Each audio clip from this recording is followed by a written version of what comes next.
We're live from Minnesota. I'll turn it down. I can hear you all the way down here. Very nice, Charles. Where's our Phoenix family? Ooh, y'all are ready to rock, huh?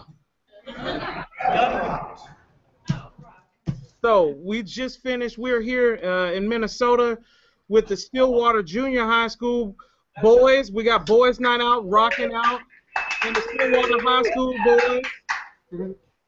And they'll be here with us the whole time and tweeting and asking questions and looking all boss in the back. I love it. I love it. I left my sunglasses in the car, darn it. Oh, Man. I was afraid I'd forget them, you know.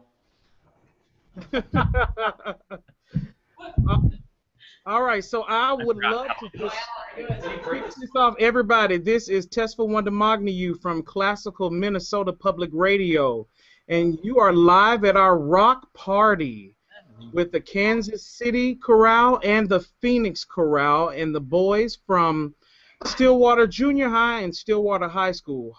Hopefully your mind was just blown like mine was when I listened to their recording of Rachmaninoff's All-Night Vigil. It was very epic from top to bottom. Bruffy's a master, and we're going to get into some very specific conversation with Charles and the people from both choirs. And I'm just excited to be here. Charles, how you feeling right now? I just ate my broccoli, and so I'm feeling all fortified. So how was your broccoli? Talk about it. My broccoli? Everything I do has a rock in it now. Ah. Yeah.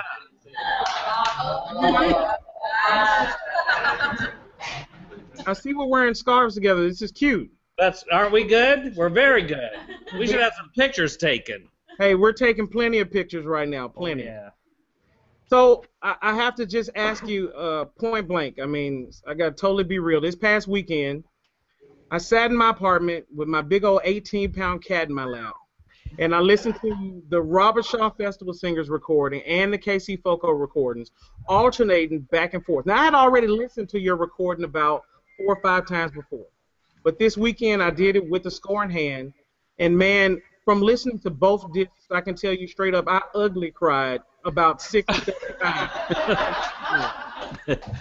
And I just got to ask you, and how does it feel to have created art so profound, and how do you think Robert Shaw would feel about you in this recording if he were with us today? Wasn't it a beautiful day today? It was 66 degrees in Minnesota. Yeah, man. That's a very big question, and I've been very upfront about how it felt to be making this recording since we had the original idea. It's big stuff to be walking in the footsteps of your heroes. Mm-hmm. And I'm glad you can't get a close-up of me wiping my eyes while I talk about this. I just am so grateful for all the experience that I've had. You know, I've been listening to it too, so I'm a little raw now. But can't you warm up with some easier questions? Coming out swinging, man. We're coming out swinging. Because we got to get to everybody else's questions when they start messaging us in a few minutes. Okay, well, you know, to stand in front of the incredible talent of both of these choirs, with each person revealing their heart, it's an amazing experience, and I think you can hear that the singing sounds so human and genuine and vulnerable and pretty. Yeah, definitely pretty. Definitely pretty. Okay, so let's go back to Robert Shaw and how he might feel. I hope that he would be proud. I boldly feel like I am fulfilling the dream that he had for all of us, that we would take what he shared with us and wear it as our own and share it with with our singers, back home. And I've been very fortunate to be able to do that in a very real and big way.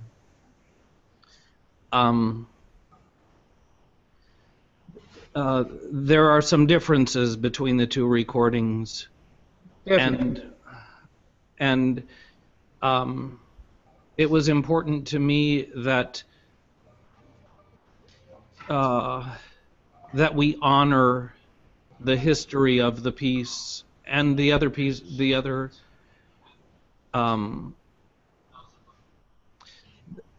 recordings that had already been made, but that we stay true to our own innards.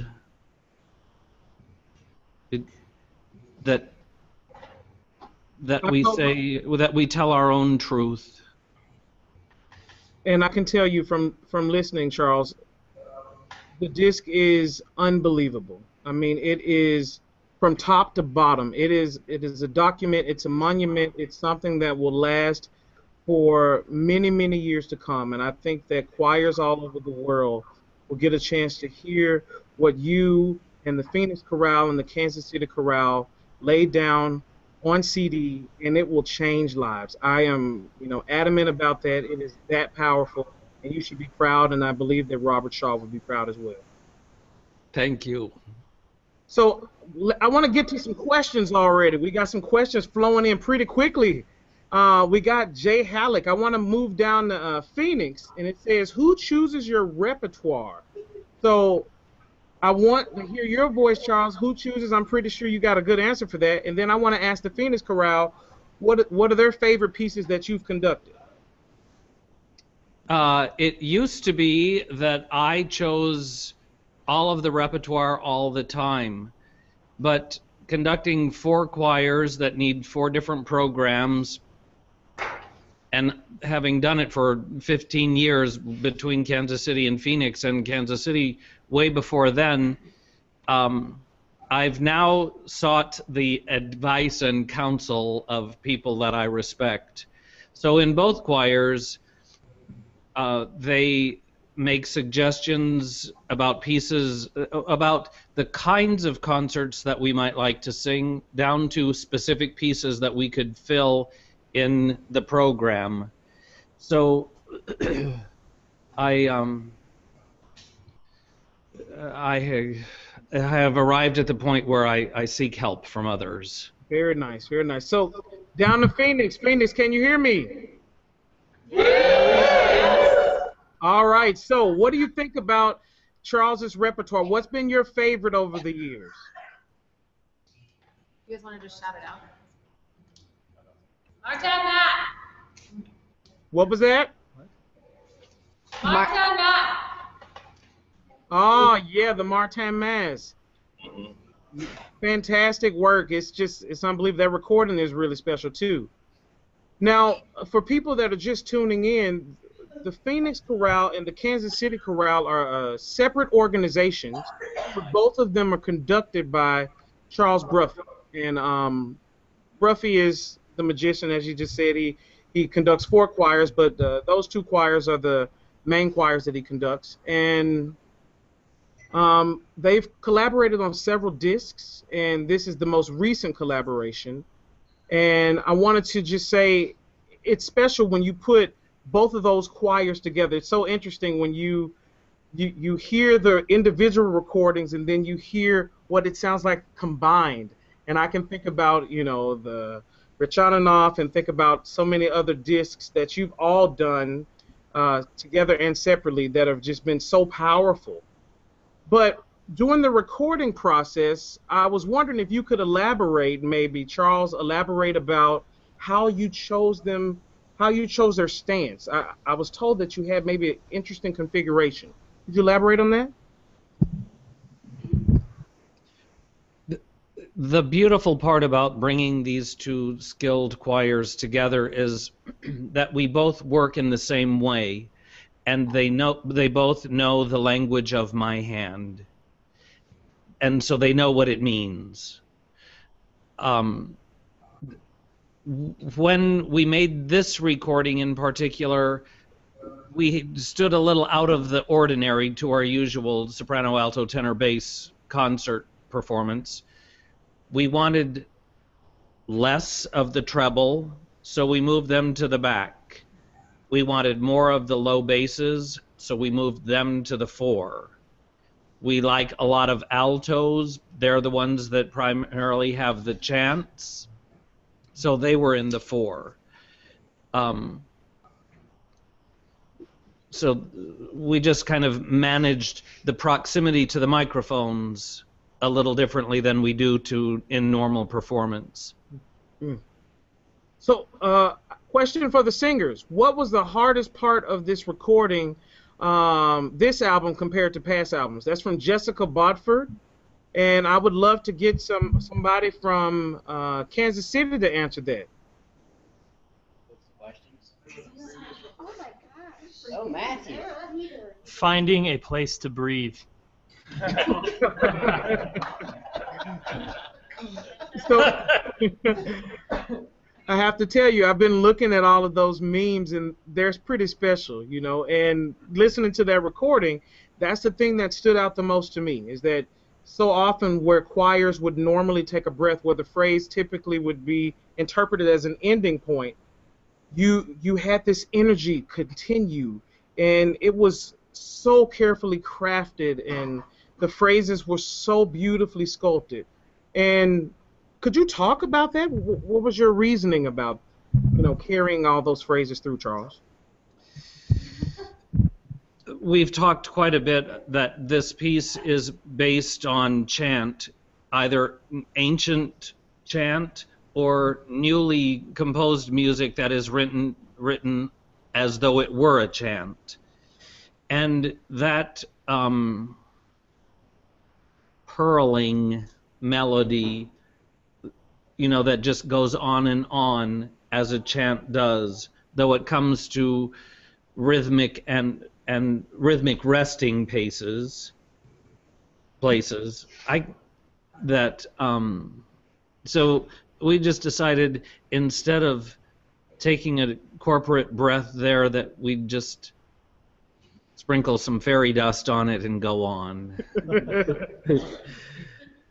I love it. So I want to go to Tyler here. We have Tyler here from Stillwater High School, and he's going to ask a question. I don't know what he's going to ask, so be prepared. Hi. Before this broadcast, I got the chance to listen to your Ave Maria, and wow, I loved it. It was fantastic. One thing I noticed in that was that you guys didn't just have the score really well memorized and really well performed, but you had the emotional aspect to it really put down well. I was wondering, how did you guys practice that emotional aspect of it? Wow. I'm going to take advantage of this opportunity because you're in junior high, right? No, I'm a senior in high school. Oh, well, see, the camera does you well.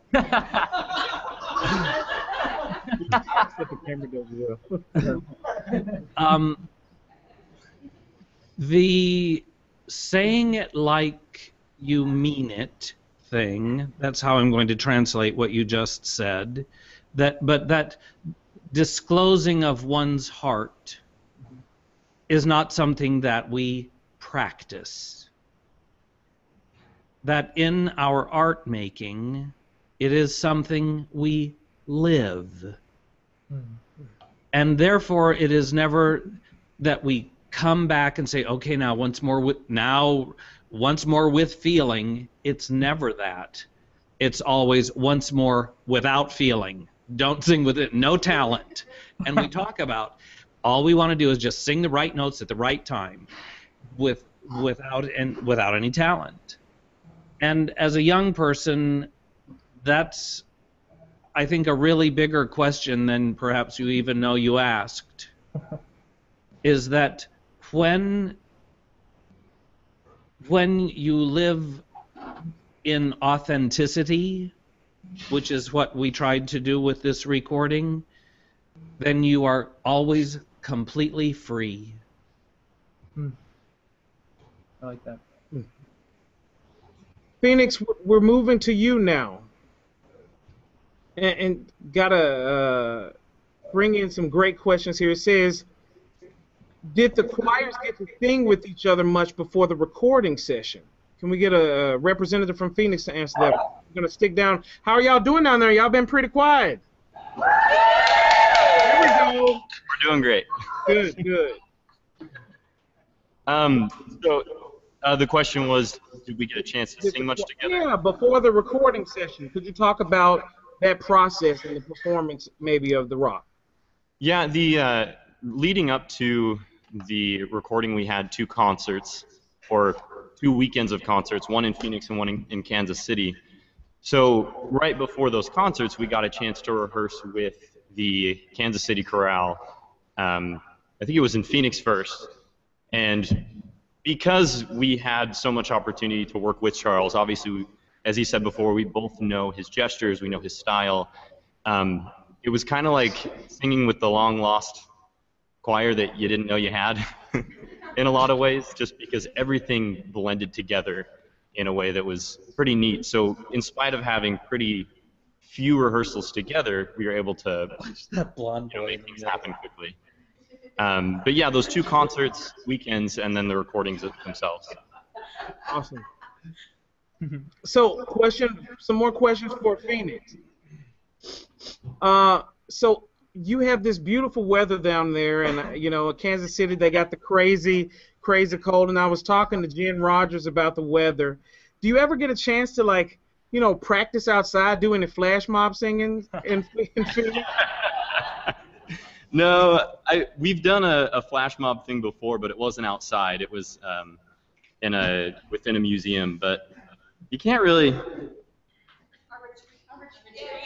Oh, we did a retreat at a nearby place, and we did have an opportunity to sing some of our rep in front of some people that were also doing a retreat at the same place. So that was kind of neat. Thanks. Yeah. And one of the people that heard us do that outside was at our last concert, and he approached me just to say again how meaningful that was to be outside in the beauty of the outdoors, and because we were rehearsing, and so we sang for this other audience, and we hardly knew the music. But there's another reason that if you always say it from your heart, then you don't really, the music will sing itself that way. But he just was mentioning again how important that moment of human communication was, which is the beautiful thing of what we do in choral music, is that it is immediate communication from one's heart to another. Okay. So I want to go back to Phoenix for a second. There's a question we got in. This is from Pete Smith. It says, here at the Rock Party, wondering the approximate average age for both groups. That's the Kansas City.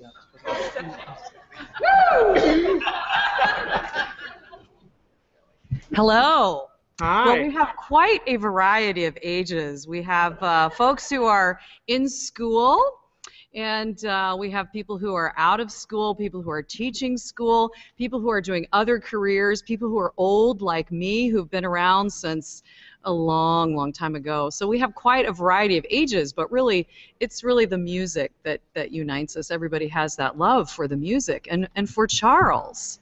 So really, that age is not the unifying factor. It's really the music. Okay. Kansas City, you want to swing at it and see if you can come up with a number or an answer? What's the question? What average age? Average age. We have an average? Yeah. 21.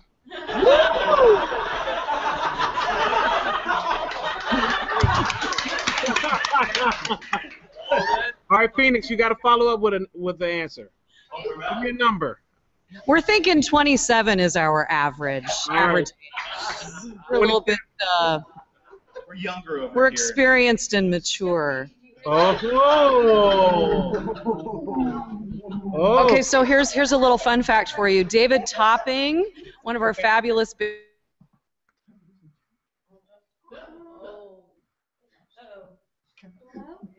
You said one of your fabulous basses?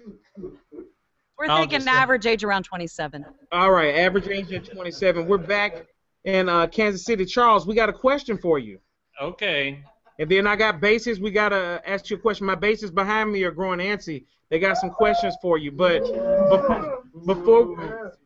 before we get to the bass question, from Toby, he said, Charles, what do you think of the big name you have made for yourself? Oh.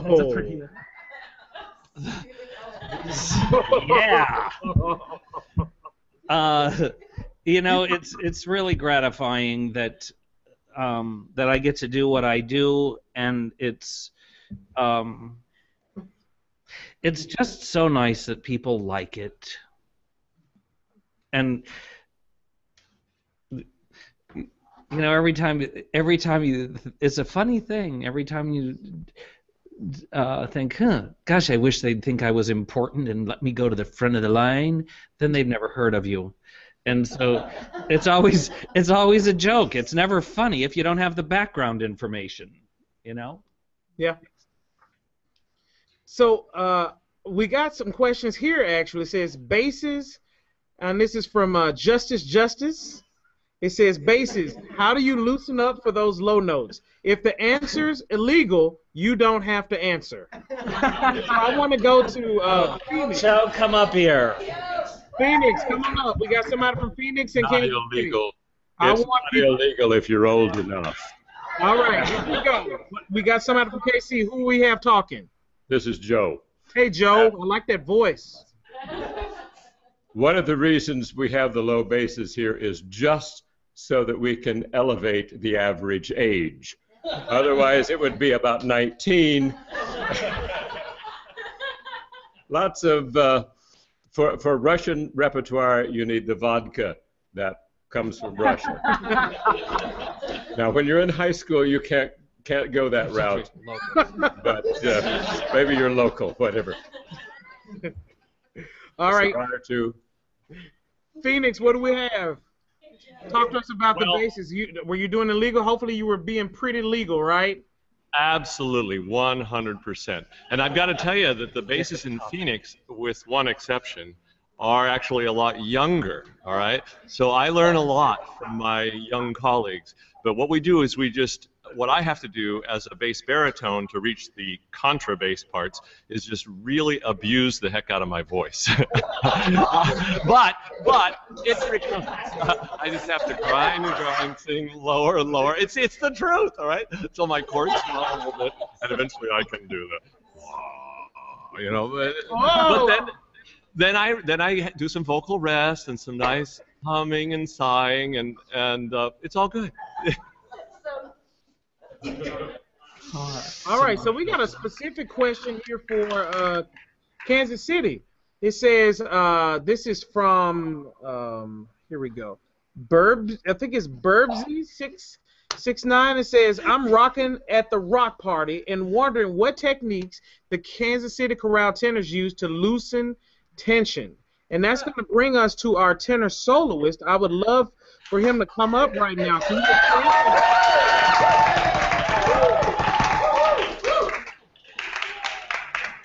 What's up, Frank? Hey, how's it going? Hey, I gotta tell you, so dude, I'm a tenor, and dude, you made me. I was like, this guy is a full-time like technological professional and consultant, and he sings like that. I was like, whoa. Beautiful instrument, just beautiful. Well, thank you.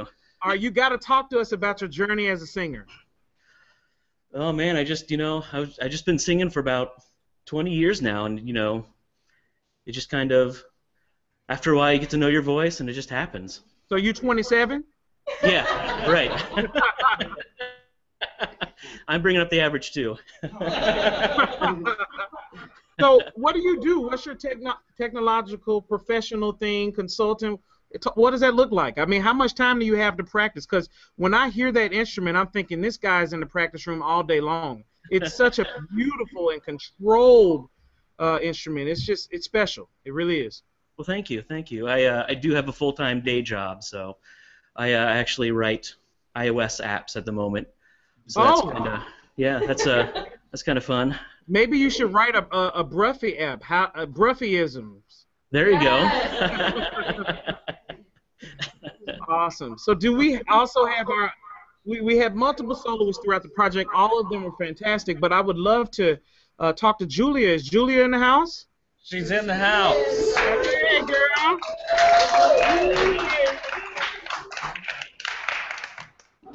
All right. So from listening to the Shaw recordings, there's always there was a group of altos, and so I pop in your recording, and you open up your mouth, and Lord, that Godiva rich chocolate sound just poured all over me. I was in heaven, and one of the most impressive parts was like, even as you extended upwards, you kept the warmth. There was always depth and core in your sound. And so, anyway, enough raving about your voice. On your Twitter page, you said that you try to suck all the marrow out of life and enjoy every moment you find yourself in. Yes. I want you to talk about how enjoyable this recording project was for you and how it impacted you. Oh, that's such a good question. First of all, I thank Charles for taking a chance on me and giving me the opportunity to sing that amazing piece of music. But as far as sucking the marrow out of life, I just think life presents you opportunities that you don't know are coming. And I had a good friend tell me once, like, a year from now, you're going to be so surprised at what you're doing. There'll be opportunities that you don't even know about at the moment are going to come your way. And I just think you always need to be ready for whatever those are.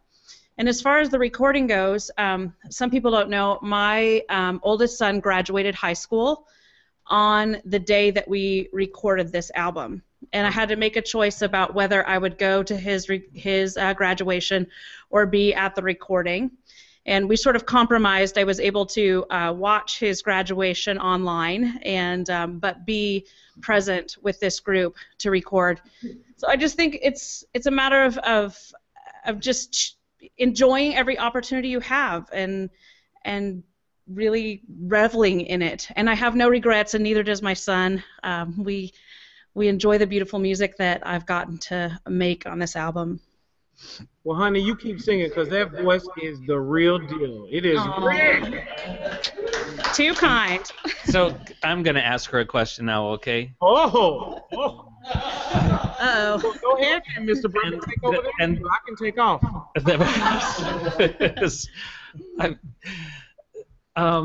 The thing that is so apparent to me in all of the singing and with all of the deacon exclamations, but with Frank and Julia, is how Raleigh, that's R-A-W-L-Y, Raleigh, brave they are.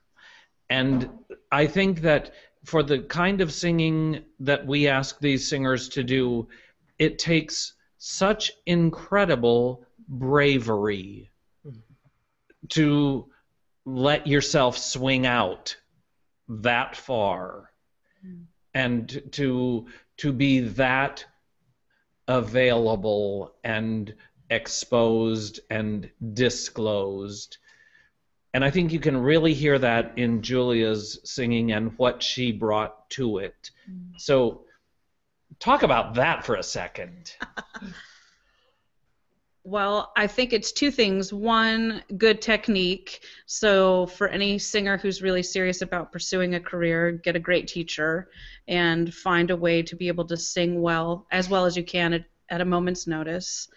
And then I also think it's a matter of finding people who help you create a safe space to make art in.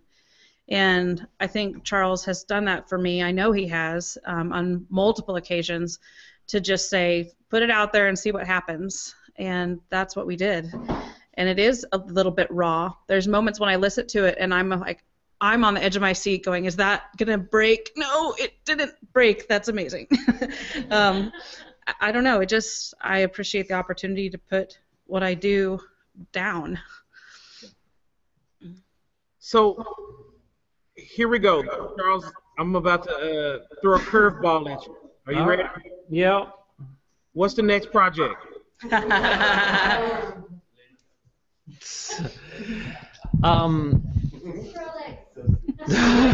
Yeah, we want to sing backup for Skrillex. Yes, we do. Get that out. Tweet it out. I would really like to do the Howells Requiem, with both choirs. I'm very interested in Eric Essenwald's music, with Cecilia McDowell's music. There are so many composers that I think would be a good match for the choirs. So I don't know exactly what it is. If anybody, yeah, we have kind of a bucket list, and so if anyone has a particular piece they'd like us to record, then we would be happy to take their check. Well, okay then. Yeah, because that's what is the only thing that stands in the way of what we want to do and what we are able to do. And it's the generation-old problem and challenge that money buys artistic freedom. Got it. So I want to go to Phoenix for a second. So tell those young people to get good. Well, we're about to bring the young people up. My bassist, I want you to come flank me. I want a bass from Phoenix to tell these young guys right here from Stillwater Junior High. We were just performed at the 25th Stillwater Choral Clinic. The teachers are awesome. We got Eric Christiansen, Sue Gilsdorf, and we just unbelievable talent here. You would be shocked. And Angela Mitchell, so many great teachers. So a bass, give these guys a word of advice. Some words of advice. Some words of advice. Don't be afraid to get right. That's how I got into this group, actually. I was sick with bronchitis, and I had a really good audition that day with good low notes. So everything I could to keep staying sick through the recording. Actually, don't be afraid to warm down in your warm-ups. I know we try to get the high notes and stuff, but as basses, we've got to impress with the low. So don't be afraid to keep developing those low as far as you can go down. Thanks. All right. We want to ask the tenors from Kansas City. Tenors from Kansas City, my tenors. Bring me a tenor up here. There we go. So there are only, as you can see, there are only 3 of us here, 3 tenors in the house. So, Casey, tenors, give us some words of wisdom. What's the question? What you want? Some words of wisdom for us tenors. Enlighten us. Enlighten us. Sing like a girl. You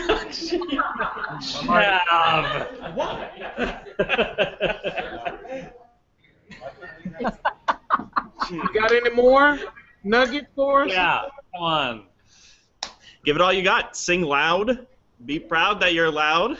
And be brave. Be brave. Oh, man. Yeah, what Frank has to do on that solo is insane.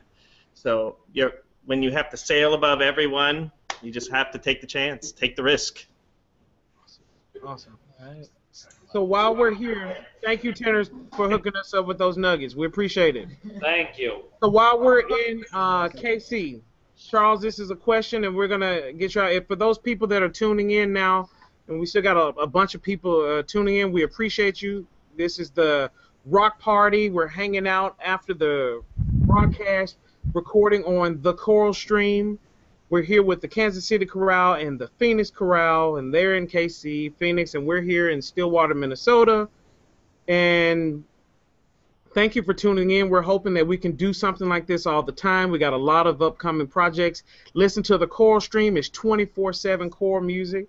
You can find more info at www.classicalnpr.org/choral. So, Charles, this is a question for you, and this is from Harley. Harley said, "Thank you, Charles, for the slow tempi on the all-night vigil. What influenced the creative decisions in tempo and anything else?" I'm so glad Harley likes it. Thank you very much. That was one of the things that that we had to be brave about and to stick true. You know, I had kind of a life-changing experience with this because I maybe could be a little more honest. I was pretty darn freaked out about it, about making this recording because of the long string of masters who had already put their thumbprint on it.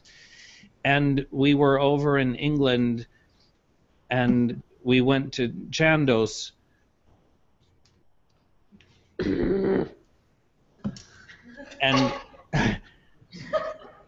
And the owner of Chandos looks me right in the eye, and I tell him that, you know, I'm kind of twittering about this, fluttering about this, and he looks me right in the eye and says, "We have faith in you."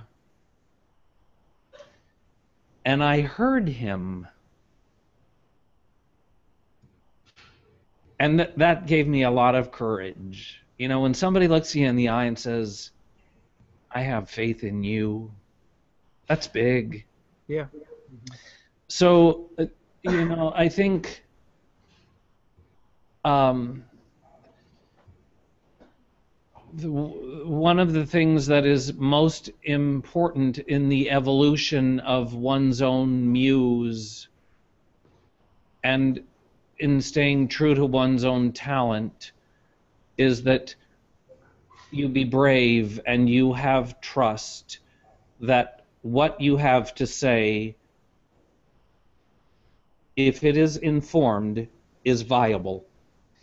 And so the upshot of it is, that's how I thought the song goes. Okay. Okay. Well, thank you for that answer. It was definitely real, and I can tell you from previous conversations that we've had, the way that you interpret the score is very unique and special to hear and special to experience. And so I've always been a fan, and I hope you keep delivering recordings like this. This recording, I encourage everybody out there, if you didn't get a chance to hear it or you want to hear it again, go ahead and go to iTunes or Amazon and purchase that recording. We're going to get you out of here with this question here, Charles. And it's a hard one. Are you ready? Well, before you ask the last question, I just want to be sure that I have as much time as I need, thank you very much, that I acknowledge the help that so many people have given us in making this recording. All of the patrons in both cities, to Chandos Records, and to our people at Sound Mirror. You know, it's really big that there was such power and strength that came together over this project, and so it's a good thing that it has had its birth now, especially 100 years after the premiere. It's a nice thing, and all of the patrons and Chandos and Sound Mirror and the voices. It's a good partnership. Okay, now you. You almost made me forget my question, Charles. That was put me in a pretty tough pickle just then. I know how you feel. All right, so of the Vespers, of this recording, of the all-night vigil, what is your most absolute favorite track?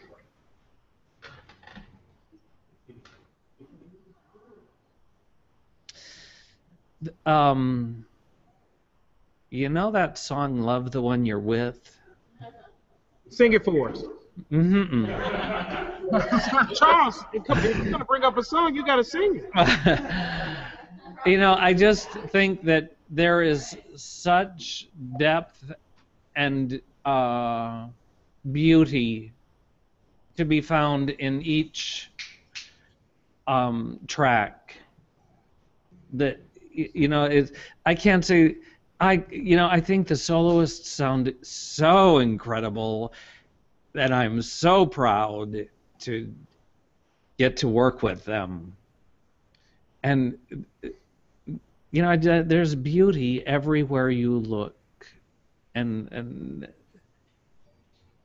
I don't know, that there are some tracks that were more of a challenge to record than others, and so I might not choose those.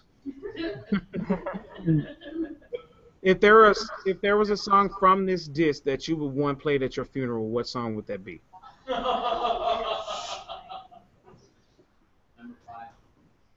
Well, I think it might be track number 5. And everybody out over here is shouting, number 5, number 5. I was already going to pick number 5, so be quiet.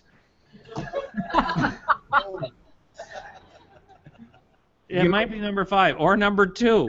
All right. Well, or number 1. Track 5. I like number 6. It's going to be a very long service. So bring a lunch. Bring a lunch. Just play the whole album. Well, there you go.